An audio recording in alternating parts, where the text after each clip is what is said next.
I think also kind of holiness is often the popular view, is you can't actually, holiness and love are opposed to one another. Someone that's concerned about holiness is not going to love anybody. No. Can be very judgmental, legalistic.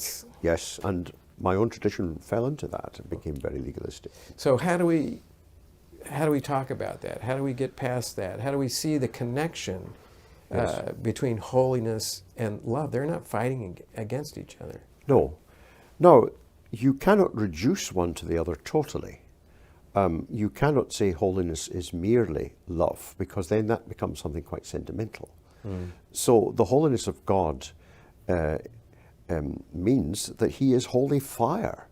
And so the warmth of his love comes to us, but that same holy fire will burn up all that is opposed to it. So evil will be destroyed by the holy fire of God. So it doesn't mean to say that there is no element of judgment. I think that's sometimes the problem, that we polarize the two. And it's either all love and all positive, or it's all judgment and damnation and hell. And we've got to see that it's precisely because God is love, 1 John, that he will not admit destructive evil to his kingdom. And so there has to be the going through the fire. So I think, now, the other mistake, of course, is so to emphasize the negative side, if you like, the judgment, the negativity, what's excluded, that you fail to see that's not the heart of holiness. The heart of holiness is the love of God.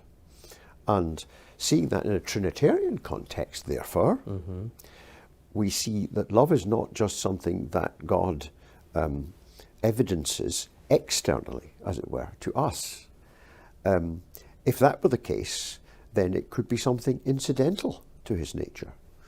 But the love of God is seen in that. It is the love of the Father for the Son, and the Son from the Father, within the unity of the fellowship of the Holy Spirit.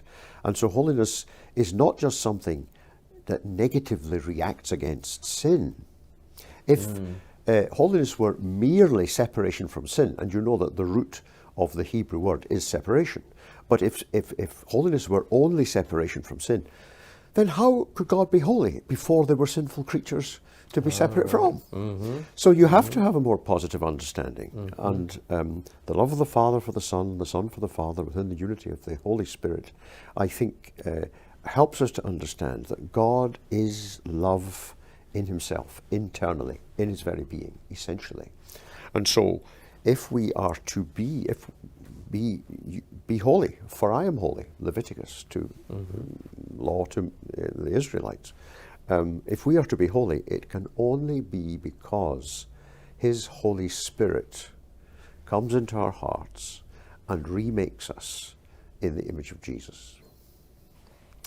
So, holiness, could you say that holiness is the particular quality, or a quality, the quality of God's love? That's the kind of love it is. Would that work? Exactly, yes. P.T. Forsyth, Congregationalist theologian, famously said, reacting against 19th century liberalism, which was very hot on love, and P.T. Forsyth said, it is not enough to say God is love. We must say God is holy love.